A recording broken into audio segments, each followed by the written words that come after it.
The story began in Jerusalem in the late 1970s, not with a bang, but with a quiet directive that would irrevocably alter the trajectory of thousands of lives. Menachem Begin, having recently ascended to the premiership of Israel after years in the political wilderness, summoned the head of the Mossad, Yitzhak Hofi. The prime minister's request was unusual, steeped in a heavy sense of historical obligation rather than the cold calculus of immediate strategic necessity. He spoke of the Ethiopian Jews, an ancient community isolated for centuries, who were yearning to return to Zion. Begin issued a clear, unshakable command: bring them home, regardless of the cost or complexity. That order set in motion a chain of events that would eventually funnel a small team of Israeli agents into the heart of an enemy state. The task fell to a specialized, often marginalized unit within the Mossad, the department responsible for aiding Jews in distress. Leading the charge was Danny, a man who defied every sterile profile of an intelligence officer. With a mop of blonde curls, a kippah on his head, and a background that blended a paratrooper's grit with a deep, almost reckless faith, Danny approached the mission with a wild, unconventional spirit. He traveled to Sudan under the guise of an anthropologist, venturing into a country that considered Israel a mortal enemy. Sudan was a vast, arid land, battered by poverty and political instability, yet it served as a critical transit point for refugees fleeing the civil wars and famine ravaging neighboring Ethiopia. In the refugee camps that dotted the border regions, Danny located the Ethiopian Jews. They were suffering, dying from disease and malnutrition, forcing themselves to hide their identity to avoid persecution by their neighbors. He made contact with a local activist named Faraday, and together they began to formulate a plan to smuggle these desperate souls out of Africa. The logistical challenges were immense. The refugees were stranded hundreds of kilometers from the capital, Khartoum, and even farther from the Red Sea coast. Danny realized that a standard cloak and dagger operation wouldn't suffice. He needed a base of operations, a cover story so bold that no one would dare suspect the truth. Scouring the coastline north of Port Sudan, he discovered a deserted holiday village called Arous. Built by Italian entrepreneurs who had abandoned it due to the crushing lack of infrastructure, the village sat on a stunningly beautiful lagoon, surrounded by the stark, unforgiving desert. It was a ghost town of red-roofed bungalows and silent generators. But where others saw a ruin, Danny saw an opportunity. He decided that the Mossad would lease this village, renovate it, and operate it as a legitimate diving resort for European tourists. This resort would serve as the perfect front for their rescue missions. Back in Israel, in the fall of 1981, I found myself at a personal and professional crossroads. My name is Gad, and my career in the Mossad had seemingly hit a dead end. Following a painful divorce, the organization's rigid bureaucracy decided that my new single status made me a liability for overseas work. I was in the process of resigning, disillusioned and ready to walk away, when I ran into Danny in the corridors of headquarters. He was brimming with enthusiasm about his Sudanese project and insisted that I was the perfect fit for his team. He needed someone with field experience, a love for the sea, and the ability to improvise. Despite my resignation letter already sitting on the director's desk, Danny worked his magic, twisting arms and pulling strings until I was offered a special contract. I accepted, trading my uncertain civilian future for a fake identity and a ticket to Khartoum.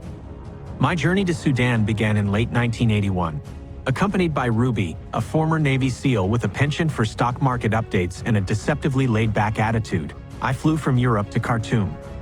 The flight on a foreign airline felt like a transition between worlds, leaving behind the regulated comforts of the West for the heat and dust of Africa. We landed in Khartoum, where the airport terminal resembled a relic from the British colonial era, dusty, chaotic, and loud. A massive sign welcomed us to Sudan, but the reality on the ground was far less inviting. We navigated the bureaucratic maze of immigration with the help of a local fixer named Hassan, who believed we were European entrepreneurs coming to revive the tourism industry. Hassan greased the palms of the officials, a practice we quickly learned was the essential oil that kept the Sudanese machinery turning. Khartoum was a city of jarring contrasts, where colonial architecture crumbled alongside mud brick hovels, and the heat pressed down like a physical weight. We checked into the Hilton, an island of air-conditioned luxury that stood in stark opposition to the crushing poverty outside. The hotel was a hub for diplomats, spies, and aid workers, a place where business was conducted in hushed tones over expensive drinks. We spent our days solidifying our cover, meeting with government officials to finalize the lease on the holiday village. We posed as representatives of a Swiss company, spinning tall tales of the flocks of wealthy divers we intended to bring to the Red Sea. The Sudanese officials, eager for foreign investment in hard currency, swallowed the story whole. We were given the keys to Arous and a mandate to develop tourism, unwittingly handing the Mossad a forward base on their own soil. The next phase involved moving from the capital to the coast, a journey of over 1,000 kilometers across a landscape that was as unforgiving as it was beautiful. We acquired a vehicle, a sturdy Toyota pickup that became our lifeline. The drive was a crash course in the harsh realities of Sudan. The roads were often little more than tracks in the sand, and the infrastructure was non-existent. We passed through villages where time seemed to have stopped, and we navigated checkpoints manned by soldiers who ranged from bored to openly hostile. One such checkpoint, near the village of Care, nearly ended our mission before it truly began. We stopped for tea at a roadside shack, trying to blend in despite our Western appearance. A policeman became suspicious of our vehicle and our presence. He summoned his superior, and soon we were staring down the barrels of ancient rifles. The atmosphere shifted from casual to menacing in an instant. We were detained and hauled to a local police station, a dilapidated compound that smelled of fear and neglect. We were separated and interrogated. I sat in a dusty room, facing an officer who demanded to know who we were and why we were traveling through this restricted area. He accused us of being smugglers or spies. My heart raced, hammering against my ribs, but I stuck to the cover story, feigning indignation that two legitimate tourism investors were being treated like criminals. I demanded to call our contacts in Khartoum, knowing full well that the phone lines were dead. The interrogation dragged on, a tense game of cat and mouse where a single slip could lead to exposure and imprisonment. Eventually, the officer's suspicion gave way to uncertainty. Our confidence, combined with the lack of hard evidence and the inefficiency of their communication system, worked in our favor. We were released with a warning, shaken but free to continue our journey. We finally arrived at Arous, and the sight that greeted us was both breathtaking and daunting. The village sat on a cliff overlooking the turquoise waters of the Red Sea, a jewel in the desert. But up close, the neglect was evident. The bungalows were choked with dust, the plumbing was bone dry, and the generators were silent. We were greeted by the local staff, a group of Sudanese workers who had been guarding the empty resort, waiting for the promised European investors. They were overjoyed to see us, believing that their livelihoods were finally secure. We immediately set to work, transforming from secret agents into maintenance men. We scrubbed floors, fixed engines, and laid pipelines. We established a routine, waking up to the stunning sunrise over the sea, working through the brutal heat of the day, and planning our clandestine activities by the light of kerosene lamps. We were living a double life, playing the part of carefree diving instructors while secretly preparing for a complex rescue operation. The village became our sanctuary and our staging ground. We installed hidden communication equipment, disguising antennas as clotheslines or radio aerials. We explored the coastline, mapping the reefs and inlets not just for future tourists, but for the Israeli Navy commandos who would soon be arriving. We identified a secluded beach, a natural inlet north of the village, which we designated as the extraction point. We named it Marsa Arous. The beauty of the underwater world here was mesmerizing, with untouched coral reefs and abundant marine life, providing a surreal counterpoint to the razor-thin tension of our mission. We dove among sharks and manta rays, finding a temporary escape in the silence of the deep. The time came for the first rescue operation under our watch. The plan was audacious in its simplicity and its risk. Danny, who had been coordinating with the Jewish activists in the refugee camps, would organize a convoy of trucks. Under the cover of darkness, they would load hundreds of Ethiopian Jews who had been secretly alerted to leave their huts. We would then drive them across the desert, bypassing checkpoints and patrols, to the extraction point on the coast. There, Israeli Navy SEALs would be waiting with Zodiac boats to ferry the refugees to a mother ship waiting in international waters. We left the village in a small convoy of vehicles, disguised as tourists or oil workers, heading inland toward the refugee camps near Gedaref. The drive was tense. Every pair of headlights on the horizon was a potential threat. We rendezvoused with the Jewish committee members in a dry wadi under the cover of night. The silence of the desert was broken only by the wind and the soft shuffle of feet as the refugees emerged from the darkness. They appeared like ghosts, men, women, and children, carrying their meager possessions in bundles. They were thin, their clothes were tattered, but their eyes held a mixture of terror and hope. We packed them into the trucks, squeezing them in tight, covering them with tarps to hide them from prying eyes. The journey back to the coast was a nerve-wracking ordeal. We navigated through the night, praying that the engines wouldn't fail and that the police at the checkpoints remained asleep or indifferent. Danny led the way, using his charm and a supply of cigarettes and biscuits to bribe our way through the roadblocks. We invented stories on the fly, claiming to be transporting workers or supplies for the resort. At one checkpoint, disaster nearly struck when one of the trucks rear-ended another, causing a loud crash. We froze, expecting the soldiers to come running, investigating the noise and discovering the human cargo. But the soldiers were lethargic, and we managed to smooth over the incident and drive on, our hearts pounding against our ribs.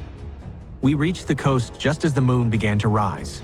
The extraction point was desolate, a strip of sand bordered by dark hills. We unloaded the refugees, guiding them toward the water. For many of them, this was the first time they had ever seen the sea. They were frightened by the vast expanse of water and the strange rubber boats that appeared from the darkness. The Navy SEALs, their faces blackened with camouflage paint, moved with quiet efficiency. They helped the elderly and the children into the Zodiacs, speaking in hushed Hebrew tones that bridged the gap between the rescuers and the rescued. I stood on the beach, watching the boats disappear into the black water, heading toward the ship that would take these people to Jerusalem. The operation was a success. We had pulled it off. But as we cleaned up the beach, erasing the tire tracks and the footprints, a sense of the enormity of our undertaking settled over me. We were not just spies playing a game. We were a lifeline for a desperate people. We returned to the village as the sun came up, exhausted and exhilarated. We washed the dust from our faces and prepared to open the dining hall for breakfast, resuming our roles as the managers of a diving resort. The turning point had been reached. We had proven that the resort could function as a cover, and we had successfully executed a large-scale extraction. There was no turning back now. The village was open for business, both for the tourists who would soon be arriving with their dollars and scuba gear, and for the secret convoys that would continue to traverse the desert in the dead of night. We were committed to this double existence, bound to the fate of the Ethiopian Jews and the strange, perilous paradise we had built on the shores of the Red Sea. Before we move on, please subscribe to our channel, Union Ace, and hit that like button if you're enjoying the content. Also, don't forget to share this with your friends and family. Alright, let's get back to it. The Red Sea coast, once just a silent expanse of sand and coral, had begun to hum with a strange, dual vitality. We had successfully transformed the abandoned shell of Arous into a functioning holiday village, and to our shock, the world was beginning to take notice. What started as a desperate cover story had metastasized into a thriving business, a surreal stage where we performed daily for an unsuspecting audience. Real tourists began to arrive, drawn by the whisper of untouched reefs and exotic isolation. They came from Germany, France, and beyond, hauling their diving gear and hard currency along with a heightened level of scrutiny. We, the secret agents of the Mossad, found ourselves cast in the roles of hoteliers, diving instructors, and chefs. We poured drinks, fixed rattle-trap air conditioners, and guided wealthy Europeans through the underwater paradises we had mapped, all while our minds remained constantly tuned to secret radio frequencies and the logistics of the next extraction. The routine was grueling and schizophrenic. By day, we were the carefree staff of a tropical resort, fielding the mundane complaints of guests: the lack of hot water, the grit of sand in the sheets, the temperature of the beer. By night, or during the heavy lull of the afternoon siesta, we slipped away to service the trucks, check the weapons caches, and coordinate with the network of Jewish activists operating hundreds of kilometers away in the refugee camps. The local Sudanese staff, grateful for the work, unwitting became part of our camouflage. They viewed our peculiar behaviors, our sudden disappearances into the desert, our intense, hushed conversations, as merely the eccentricities of Europeans unaccustomed to the African heat. We invented a lexicon of cover stories to explain our absences, spinning tales of supply runs to Port Sudan or romantic trysts with nurses at a distant hospital. One visitor, however, nearly pierced the veil. An Englishman named Christopher arrived, presenting himself as a travel journalist specializing in exotic destinations. He was relentlessly curious, firing off pointed questions about the resort's ownership, its financing, and the technical specifications of our infrastructure. His notebook was always open, his camera always clicking. Paranoia rippled through our team like a virus. We suspected he might be an intelligence agent, perhaps from MI6, sent to sniff out the sudden activity on this strategic coastline. We kept him at arm's length, deflecting his queries with feigned ignorance or bad jokes, all while anxiously checking our watches, waiting for him to leave. His departure was eventually hastened by a diving accident. He cut himself on a coral-encrusted rope, and the resulting infection forced him to seek medical attention in the city. We bid him a warm, relieved farewell, grateful that his investigative zeal had been curtailed by the very environment we inhabited. Despite the success of the resort as a front, the maritime rescue operations were becoming increasingly fraught with danger. The sea, initially our ally, was proving to be a fickle partner. The coral reefs that attracted our tourists were treacherous navigational hazards for our rescue boats. During one operation, we were forced to navigate a narrow channel at night to reach a rendezvous point. I found myself hanging off the bow of a Zodiac, holding a chemical light stick to mark the passage for the heavy boats following behind. In the darkness, I came face to face with a nesting osprey perched on a reef marker. The encounter was absurd and terrifying, a bird of prey staring me down while I clung to a piece of rusted metal in enemy waters, trying to guide a clandestine convoy without alerting the coastal patrols. It was a moment of pure, adrenaline-fueled farce that underscored the fragility of our existence there. The turning point for the naval operations came on a night we would later refer to as the incident at Fridge Bay. The plan was standard. A convoy of trucks carrying refugees would meet the Navy SEALs at a secluded inlet. I was stationed on a hill overlooking the bay, serving as a lookout. The night was quiet, the moon casting a long, silvery scar of reflection on the water. The trucks arrived, and the refugees, exhausted and terrified, were hurried toward the waiting rubber boats. But as the loading began, I spotted movement on the ridge opposite my position. Shadows were shifting in the darkness. Soldiers. I radioed a warning to Danny on the beach, but the situation deteriorated instantly. A Sudanese patrol had stumbled upon us, likely hunting for smugglers. They opened fire. Tracers tore through the night air. The SEALs, realizing the trap, scrambled to push the boats off the sand. One boat was stuck, heavy with refugees. We shoved it into the water with desperate strength, the engine sputtering before finally catching. I managed to pull myself aboard as the boat surged away from the shore, but as I looked back, I saw Danny and 3 other agents stranded on the beach, surrounded by armed Sudanese troops. From the water, we watched a scene that seemed destined for tragedy. The soldiers had their weapons trained on our friends. It was the end of the line, the moment where the cover is blown and the prison doors swing open. But Danny didn't surrender. In a display of sheer audacity, he began to scream at the Sudanese officer. He didn't plead. He attacked. He berated the officer for firing on a group of innocent tourists who were merely enjoying a night safari. He threatened to report the officer to the highest authorities in Khartoum, invoking names of generals and ministers with the confidence of a man who owned the place. The sheer volume and conviction of his bluff stunned the soldiers. They lowered their rifles, confused by this furious white man who treated them like subordinates. The tension broke. Danny spun a tale of a nighttime tour gone wrong, and the officer, terrified of making a political mistake, apologized. The soldiers withdrew, leaving our team shaken but free. They returned to the village later that night, collapsing with relief, but we all knew that the game had changed. The sea route was burned. The risk of interception was now too high. We needed a new way out. The decision was made to shift from the sea to the sky. Mossad headquarters in Tel Aviv, in coordination with the Israeli Air Force, devised a plan to land C-130 Hercules transport planes in the Sudanese desert. It was a massive escalation in complexity. We were no longer just smuggling people. We were invading the airspace of a sovereign Arab nation with heavy military aircraft. The logistics were daunting. We had to find flat, hard-packed strips of desert capable of supporting the weight of a cargo plane, mark them clandestinely, and secure them against intruders. Danny and I scoured the desert for suitable landing sites. We drove hundreds of kilometers into the interior, searching for the remnants of old British airfields from World War II. We found one near Erkowit, a desolate plateau that once served as a colonial hill station. The runway was overgrown but solid. We mapped it, measuring distances and testing the soil, all while keeping a wary eye on the horizon for Bedouin nomads or police patrols. The first airlift operation was a masterpiece of precision and nerve. We assembled the refugees in a dry wadi near the landing site, hundreds of silent, trembling figures waiting in the dark. We marked the runway with simple, battery-operated lamps, laying out a path of faint lights in the vast blackness of the desert. The waiting was the hardest part. The silence was absolute, heavy with the fear of the refugees and our own anxiety. Then, we heard it, a low drone that vibrated in our chests before our ears even registered the sound. The radio crackled to life. The pilot was on approach. The Hercules descended out of the night like a prehistoric beast, running dark. It touched down in a storm of dust and noise, the reverse thrust of its engines roaring like thunder. The ramp dropped before the plane even came to a full halt.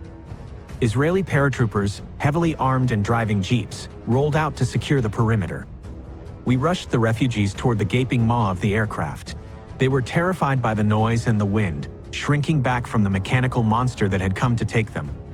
We had to be gentle but firm, guiding them, sometimes carrying the children and the elderly, urging them up the ramp. Inside, the plane was a cavern of dim red light. They sat on the floor, huddled together, clutching their few possessions. The engines never shut down. Within minutes, the plane was loaded. The ramp closed, the engines roared, and the aircraft lumbered down the strip and lifted off, vanishing into the night as quickly as it appeared. We were left alone in the silent desert, the dust settling around us, with nothing but the tire tracks to prove that a miracle had just occurred. The success of the first airlift opened the floodgates. We conducted more landings, refining the process, growing bolder. But the operational tempo took its toll. Danny, the visionary who started it all, was exhausted. His improvisational style, so vital in the early days, was becoming a liability as the scale of the operation grew. He was replaced by Yariv, a cool, methodical professional with a background in aviation. Yariv brought a new level of discipline to the mission. Under his command, the operation transformed from a cowboy adventure into a well-oiled machine. We standardized our procedures, improved our equipment, and tightened our security. The village continued to thrive, now managed by a team of capable women from the Mossad who handled the day-to-day hospitality business, leaving the field agents free to focus on the rescues. But forces beyond our control were gathering. In 1984, a catastrophic famine struck Ethiopia and Sudan. The flow of refugees turned into a tidal wave. Thousands of Ethiopian Jews were dying in the camps, ravaged by starvation and disease. The slow pace of our clandestine airlifts was no longer enough. The situation demanded a solution on a different scale. The pressure mounted on the Israeli government to act decisively. The breakthrough came from an unlikely source, the United States.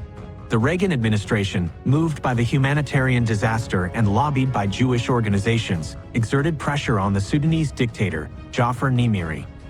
Nimiri was in a precarious position. His country was bankrupt, his rule was threatened by internal dissent, and he was desperate for American aid. A deal was struck in the shadows. Nimiri agreed to turn a blind eye to a mass evacuation of the Jewish refugees, provided it was done secretly and routed through Europe to avoid the appearance of direct cooperation with Israel. This agreement birthed Operation Moses. The scale of the operation shifted dramatically. We were no longer landing planes in the desert, we were organizing a full-scale airlift from Khartoum International Airport. A Belgian charter airline, Trans-European Airways, T, was contracted to fly the refugees out. The cover story was that they were flying to Europe as part of a humanitarian resettlement program. The logistics on the ground shifted from the tactical to the bureaucratic and conspiratorial. We worked with a select group of Sudanese officials who had been bribed into cooperation. Buses were hired to transport the refugees from the camps to the capital. The journeys were long and grueling, the buses navigating checkpoints where a single overzealous soldier could unravel the entire agreement. We drove alongside the convoys, tense and alert, smoothing the way with bribes and authority. At Khartoum Airport, the scenes were chaotic and heart-wrenching. The refugees, many of them sick and weak, were herded into a secluded corner of the airfield. They waited in the darkness, away from the prying eyes of the regular passengers in the main terminal. When the white Boeing 707s of T arrived, it was a clash of worlds. The Belgian flight crews, expecting a standard charter run, were confronted with hundreds of emaciated, barefoot passengers who had never seen a flush toilet or a seatbelt. There were moments of friction, pilots refusing to take off because of overcrowding, stewardesses overwhelmed by the needs of the passengers. In one instance, a Mossad agent had to physically threaten a captain to force him to fly. But the planes took off, night after night, shuttling thousands of people from the misery of the camps to the safety of Israel. We were living in the eye of the storm. The village was still operating, seemingly disconnected from the massive exodus happening in the capital, but the strain was palpable. We were managing a resort, running desert operations, and coordinating a massive international airlift simultaneously. The secret was held together by a thread. The sheer number of people moving, the money changing hands, the involvement of foreign governments. It was too big to stay hidden for long. The inevitable collapse began with a leak, not from a Sudanese spy or a Soviet mole, but from within Israel itself. A magazine published by the settler movement, Nakuda, ran an article based on indiscreet interviews with officials who couldn't keep their triumph to themselves. The article revealed that the majority of Ethiopian Jewry had been brought to Israel. It was a breach of censorship that rippled outward with devastating speed. The international press picked up the story. Operation Moses was splashed across headlines around the world. The secrecy that was the condition of Nimiri's cooperation was shattered. The reaction in the Arab world was immediate and furious. Sudan was accused of treason, of collaborating with the Zionist enemy. Nimiri, fearing for his survival, ordered an immediate halt to the flights. The operation was frozen in its tracks. The last plane left, but hundreds of Jews were left stranded in the transit camps, their lifeline cut. In the village, we heard the news with a sickening sense of dread. The exposure put everything at risk: the remaining refugees, the stability of the Sudanese government, and our own lives. We were now agents of a hostile power trapped in a country that had just been publicly humiliated for helping us. The festive atmosphere of the holiday village evaporated, replaced by the cold, hard realization that the walls were closing in. We were no longer hidden. We were targets, and the clock was ticking toward a confrontation we could not win. Before we move on, please subscribe to our channel, Union Ace, and hit that like button if you're enjoying the content. Also, don't forget to share this with your friends and family. All right, let's get back to it. The suspension of Operation Moses left a suffocating silence hanging over the refugee camps of Gedaref. Hundreds of Jews, already identified and prepped for travel, found themselves stranded in a hostile limbo. They had sold their possessions, severed their ties to the camps, and were left waiting for planes that had ceased to arrive. The leak hadn't just stopped the operation, it had turned them into marked targets. In the corridors of power in Khartoum and Jerusalem, men spoke of crisis management, but in the dust of the camps, it was a raw matter of survival. The Sudanese secret police, humiliated by the exposure of their complicity, tightened the noose. The agents remaining in the field moved like shadows, acutely aware that their immunity had evaporated. The resort village of Arous, once our bustling hub of covert activity disguised as leisure, now felt like a trap. We maintained the facade, smiling at the few remaining guests, but our ears were constantly tuned to the ominous shifts in the political wind. Salvation for the stranded remnants of Operation Moses didn't come from the Mossad this time, but from the White House.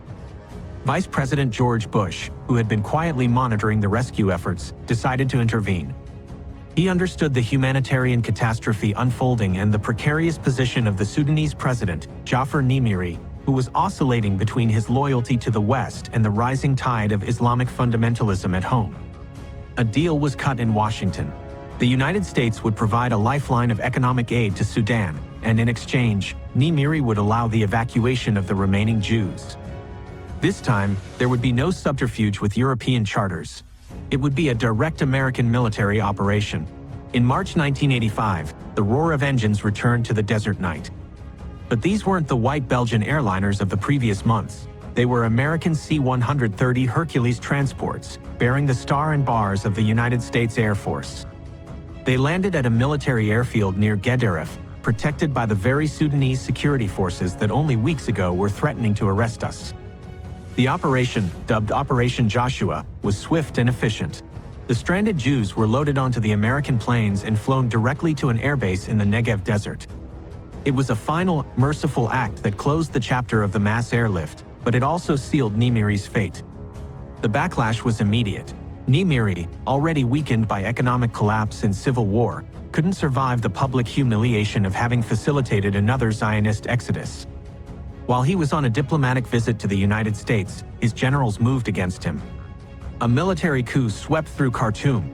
The new junta, eager to distance itself from the deposed dictator and prove its Arab nationalist credentials, aligned itself with the radical regimes of Libya and Iran. The window of tolerance slammed shut. The hunt for Israeli spies began in earnest. In Khartoum, the situation for the remaining Mossad agents turned critical. The city, once a playground for international intrigue where deals could be made with a bottle of whiskey and a handshake, became a hostile grid of checkpoints and surveillance. 3 of our operatives, ostensibly European businessmen running a commercial front office, found themselves cornered. Their office was compromised, their cover blown. They fled into the chaotic streets of the capital, evading the dragnet of the Sudanese security services and their Libyan advisors who were eager for a show trial. They found sanctuary in the unlikeliest of places, the residence of the CIA station chief in Khartoum. For a month, they lived as fugitives within the diplomatic bubble, moved from safe house to safe house in embassy vehicles. The Americans, honoring the unwritten code of the intelligence brotherhood, refused to abandon them. But the net was tightening. The Sudanese were monitoring radio frequencies and watching the embassy. A daring extraction plan was hatched, one that relied on diplomatic immunity and the sheer audacity of the CIA. Technicians constructed large wooden crates, officially labeled as diplomatic mail. The Israeli agents were placed inside these boxes, equipped with oxygen supplies and water. It was a claustrophobic nightmare, trapped in the dark, unable to move or speak, dependent entirely on the seals of the U.S. State Department to protect them from inspection. The crates were loaded onto a truck and driven to the airport, escorted by CIA officers. At the airport, a tense standoff ensued. The Sudanese officials, suspicious of the unusual cargo and the heavy American presence, tried to delay the departure. But the plane, a massive C-141 Starlifter sent specifically for this mission, didn't wait for clearance. The pilots fired the engines, ignoring the frantic commands from the control tower, and thundered down the runway. As the aircraft climbed into the African sky, heading for Nairobi, the agents were finally released from their wooden cells, gasping for air and freedom. Back at the holiday village, we knew our time was up. The fall of Nimiri and the exposure of the Khartoum cell meant that the Arous cover was living on borrowed time. It was only a matter of days before the new regime turned its gaze to the strange diving resort on the coast. Yariv, who had replaced Danny as the commander on the ground, made the call to evacuate. We didn't panic. We didn't flee in the middle of the night, leaving meals half-eaten on the tables. Instead, we executed a disciplined withdrawal, adhering to the cover story until the very last second.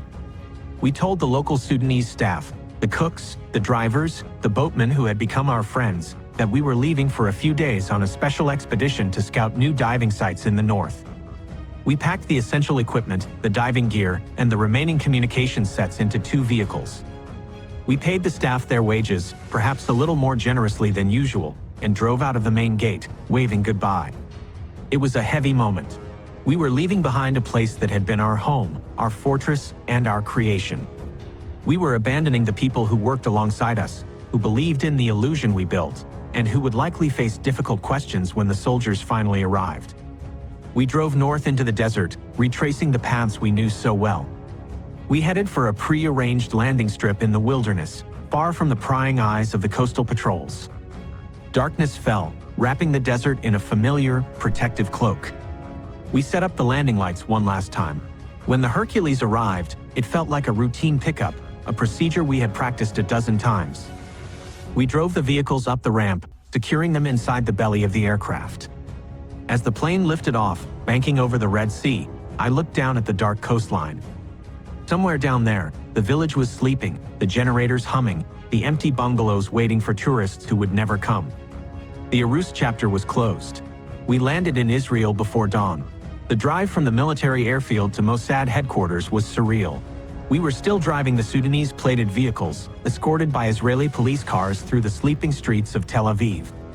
We parked the dusty, battered trucks in the underground garage, a stark contrast to the sleek sedans of the headquarters staff. Upstairs, in Yariv's apartment, we gathered for a toast. We were exhausted, unshaven, smelling of desert dust and adrenaline, but we were alive.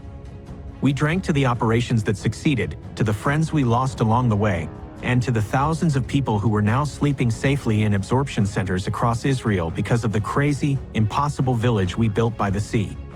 But the story of the Ethiopian exodus didn't end with the evacuation of Arous. The longing for Zion remained a powerful force in Ethiopia, and as the 1980s drew to a close, new opportunities arose. The regime of Mengistu Haile Mariam, the Marxist dictator who replaced the emperor, began to crumble. The Soviet Union, his primary patron, was collapsing, and with it, the flow of arms and money that sustained his brutal rule. Isolated and desperate, Mengistu looked for new allies. He saw Israel not as an enemy, but as a gateway to Washington.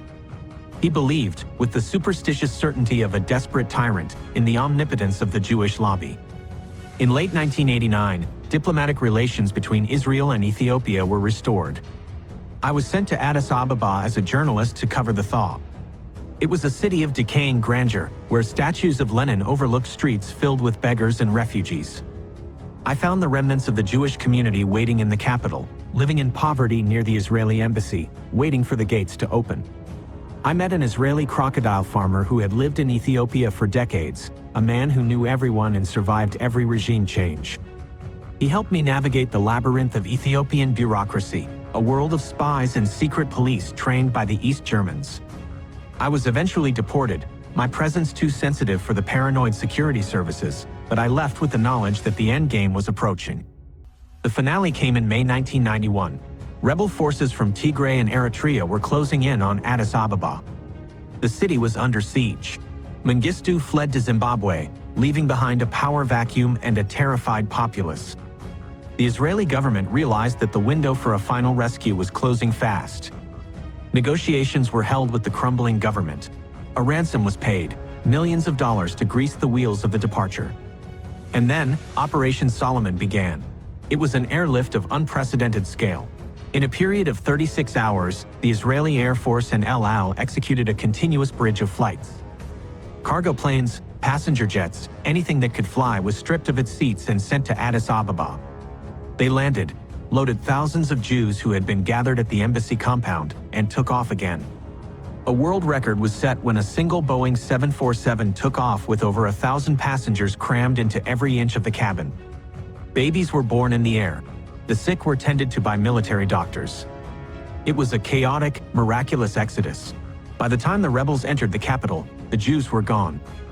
14,000 people were swept up from the midst of a civil war and deposited in the safety of Tel Aviv. The ancient community of Beta Yisrael was finally home. But the landing in Israel wasn't the end of their struggle. It was the beginning of a new one. The absorption of the Ethiopian Jews was a complex, often painful process. They arrived from a pre-industrial society into a modern, fast-paced Western state. The culture shock was immense. They faced bureaucratic insensitivity, skepticism about their Jewishness from the religious establishment, and the sting of racism. They were housed in mobile home parks, isolated on the periphery of Israeli society. The elders, once the respected leaders of their villages, found their authority eroded in a land where they didn't speak the language and couldn't navigate the systems. Yet, despite the hardships, there was a resilience that defined them. They had survived the trek through the Sudanese desert, the famine, the refugee camps, and the terror of the regime. They built new lives. The younger generation learned Hebrew, joined the army, and entered universities. They became officers, doctors, and members of parliament. They carried the trauma of the journey, the memory of those who died along the way, but they also carried the pride of a people who refused to be forgotten. Years later, I visited an absorption center in Israel. The story of the village and the secret operations was still classified, a memory shared only by a small circle of operatives. I watched the children playing soccer on a patch of grass, their laughter ringing out in the afternoon sun. A small boy stopped and looked at me. He had large, dark eyes that seemed to hold the depth of the desert we both crossed. He walked over to me and tugged at my shirt. He looked up, his face breaking into a shy smile of recognition, and said, "Uncle, I remember you from the red truck in the Wadi." The story ends with my realization that this single moment of connection, this survival of one small child against all odds, justified every risk, every lie, and every danger we faced in the silence of the Sudanese night.